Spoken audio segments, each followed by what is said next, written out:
ابھی جو 2024 کا لوک سبھا الیکشن ہے، اس کی اہمیت کے لیے میں آپ کو ایک مثال دینا چاہوں گا کہ دنیا میں 195 ممالک ہے، جس میں سے 194 ممالک کے مسلمانوں پر صرف 4 فرائض ہے۔ یعنی جب انسان کلمہ پڑھ کے اسلام میں داخل ہو جاتا ہے تو اس کے بعد اس کے اوپر صرف 4 فرائض رہتے ہیں: نماز، روزہ، حج اور زکوٰۃ۔ مگر دنیا میں ہندوستان ایک واحد ملک ہے جہاں کے مسلمانوں پر 5 فرائض ہے: نماز، روزہ، حج، زکوٰۃ اور ووٹ۔ ووٹ بھی ایک ہمارے لیے ایک اہم فریضہ ہے۔ اگر ہم ووٹ کے فریضے کو ادا نہیں کریں گے تو آپ پھر یاد رکھیے کہ ہم نماز جیسے فریضے کو ادا کرنے کے لیے ہماری مسجدیں سیف رہے گی، اور نہ ہی تو ہم روزے جیسے فریضے کو ادا کر سکیں گے، اور نہ ہی تو ہم حج جیسے فریضے کے سفر پہ جانے کے لیے ہمیں کوئی سہولت مہیا ہوگی، اور نہ ہی تو ہم زکوٰۃ جیسے فریضے کو ادا کرنے کے قابل بچیں گے۔ تو اسی لیے ہمیں چاہیے کہ 5واں فریضہ یعنی ووٹ کا حق ضرور ادا کرے۔ 5واں فریضہ اگر ہم ادا کریں گے تو ہم باقی 4 فریضوں پر عمل کر سکیں گے، ورنہ بہت مشکل ہو جائے گا۔ اگر آپ کے پاس جبھی بھی پولنگ ہے، جس دن بھی پولنگ ہے، الیکشن ہے، اس دن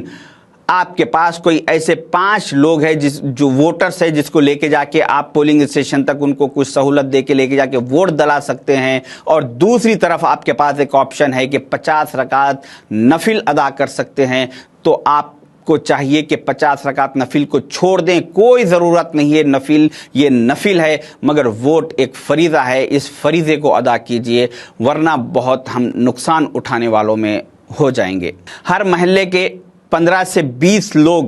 الیکشن سے ایک دن پہلے بیٹھے، ذمہ دار لوگ، نوجوان بیٹھے، اور ایک سسٹم بنا لیں کہ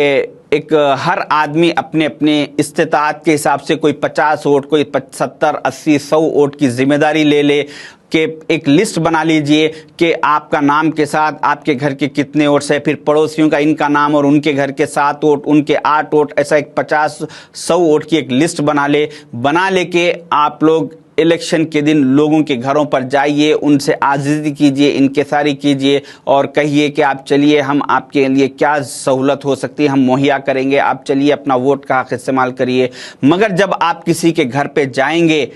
ووٹ کی اپیل کرنے کے لیے، آپ ان کو ریکویسٹ کرنے کے لیے، تو اس بات کے لیے تیار ہو کے جائیے کہ آپ کو یہ ضرور سننے کو ملے گا کہ ہاں ٹھیک ہے، آ رہے ہیں، اب بھی اٹھے، نہا رہے ہیں، گوشت تلے جا رہا، ناشتہ کرنا ہے، آتے ابھی دھوپ بہت زیادہ ہے، لائن ہے، بعد میں دیکھیں گے۔ یہ سب ڈائلاگ، یہ سب لوگوں کی باتیں آپ کو سننا پڑے گا۔ ایک دن صبر کا مادہ رکھیے اور لوگوں کی یہ باتیں سنیے، سن کے ان کو لے کے جا کے ان کو ووٹ دلانے کی ضرور آپ کوشش کیجئے، ورنہ اگر ہمارے علاقوں سے اگر 95% پولنگ پرسنٹیج ہمارے علاقوں سے نہیں ہوگا تو پھر ملک کے حالات بہت خراب ہو جائیں گے، بہت بدترین ہو جائیں گے۔ اگر ہر محلے سے اگر ایک 15 سے 20 ذمہ دار لوگ اپنی استطاعت کے حساب سے گروپ بنا کے اگر یہ کام کو انجام نہیں کریں گے، الیکشن کے دن، الیکشن سے ایک دن پہلے 2 دن اگر اپنے دوسرے مصروفیات کو چھوڑ دیجئے اور یہ کام میں لگ جائیے، اگر آپ یہ 2 دن محنت نہیں کریں گے تو پھر یاد رکھیے آپ کی آنے والی کئی نسلیں کوئی کام کرنے کے قابل نہیں رہے گی۔ اسی لیے آپ کو چاہیے کہ یہ 2 دنوں کو اہمیت دے، الیکشن کے دن اور اس سے 2 دن پہلے سب پلان کر کے جو ہے سو آپ ووٹ کا پرسنٹیج بڑھانے کی کوشش کریے۔ اور ابھی یہ وقت نہیں رہا کہ ہم جو ہے سو یہ سوچیں کہ ارے وہ کانگریس کا کینڈیڈیٹ، انڈیا الائنس کا کینڈیڈیٹ ہمارے پاس آیا نہیں، ملا نہیں، پوچھا نہیں، ہمارے کو بریانی کے لیے پیسے نہیں دیا، فلاں، یہ سب سوچنے کا وقت نہیں ہے۔ اگر کوئی آپ کے پاس آئے یا نہ آئے، مگر آپ اپنے حساب سے اپنے محلوں میں آپ ایک ذمہ دار شہری ہونے کے ناطے آپ یہ کام کیجئے، لوگوں کو تیار کر کے آپ جیسے ووٹ دلانے کی کوشش کیجئے۔ اور ابھی یہ وقت بھی باقی نہیں رہا کہ ہم یہ سوچیں کہ ارے فلانا BRS TRS کا کینڈیڈیٹ یا انڈیا الائنس سے جو بھی باہر ریجنل پارٹی سے، ارے یہ پارٹیز کے MLA صاحب ہماری قبرستان کی دیوار کو پیسے دیے تھے، مسجد کو چننا دلانے کے لیے پیسے دیے تھے، ہمارے بچے کی شادی میں آ کے میرے ساتھ گلے میں ہاتھ ڈال کے MLA صاحب فوٹو لیے تھے، یہ ان کے احسانات کو میں کیسا بھولوں، کیسا ان کے خلاف انڈیا الائنس کو ووٹ دوں۔ یہ سب سوچنے کا وقت نہیں ہے۔ آپ کو اب چاہیے کہ متحد ہو کے یہ سب چیزوں کو بازک رکھے، اور ابھی کانسٹیٹیوشن کو، شریعت کو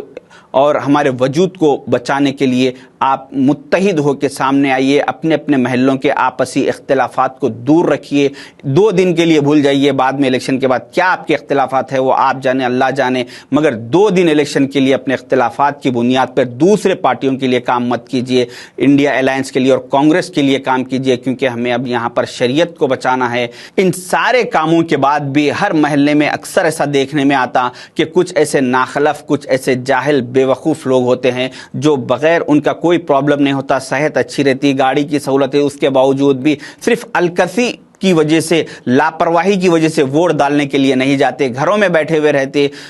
تو ایسے لوگوں کے لیے محلے کے ذمہ دار لوگ الیکشن کے بعد بیٹھے اور بیٹھ کے ان ووٹر لسٹ میں سے ان لوگوں کا نام نکلوا دیجئے، نکال کے ان لوگوں کو، اگر آپ کے محلوں میں کوئی جانوروں کی لسٹ ہے تو اس لسٹ میں ان لوگوں کا نام ایڈ کروا دیجئے، کیونکہ یہ انسان نما جانور ہے۔ ان لوگوں کو کسی کی نہ خود کی پرواہ ہے، نہ کسی دوسروں کی، نہ اپنے ملک کی پرواہ نہیں ہے۔ تو ایسے لوگ ووٹر لسٹ میں رہنے کے قابل نہیں ہے، بلکہ جانوروں کی لسٹ میں رہنے کے قابل ہے۔ ابھی جو انڈیا الائنس کا اور این ڈی اے کا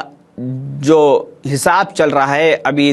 بی جے پی اور کانگریس کا دونوں ایک برابری لیول پہ چل رہے ہیں، 50-50 پر چل رہے ہیں۔ اگر اس موقع پر ہم صحیح طریقے سے ہمارا اگر پولنگ پرسنٹیج بڑھائیں گے، ہمارا اکثر مسلم علاقوں میں 35% پولنگ ہوتا، اگر ہم اس کو 95 تک لے کے جائیں گے تو ہم برابر جو ہے سو کامیاب ہوئیں گے۔ ہم ایک ظالم حکمرانوں کو ختم کرنے میں ہم بہت اہم رول ہمارا رہے گا۔ صرف ہمارے لیے اتنا چاہیے، ہم اتنا ظلم و زیادتی دیکھ رہے ہیں مگر ہم پھر بھی غفلت میں بیٹھے ہوئے ہیں۔ اگر آپ کے محلوں سے، اگر آپ اپنے ذمہ داری نبھاتے ہوئے اگر پولنگ پرسنٹیج آپ کے پولنگ بوتھ پہ اگر 95%، 90 to 95% کرتے ہیں تو میں آپ کو یہ وعدہ کر رہا ہوں کہ ہم ضرور انشاءاللہ یہ ظالم حکمرانوں کو ختم کرنے میں کامیاب ہوئیں گے۔ آپ کو اندازہ ہے کہ اگر یہ تیسری بار یہ ظالم حکومت آئے گی تو پھر اس کے بعد ملک کا ہر کسی کا کیا حال ہونے والا ہے، کتنا یہ لوگ ظلم ان کا بڑھ جائے گا، کس حد تک جائے گا۔ تو ان سارے ہم 5 سال یہ ساری تکلیفیں سہنے کے بجائے، ساری مصیبتیں سہنے کے بجائے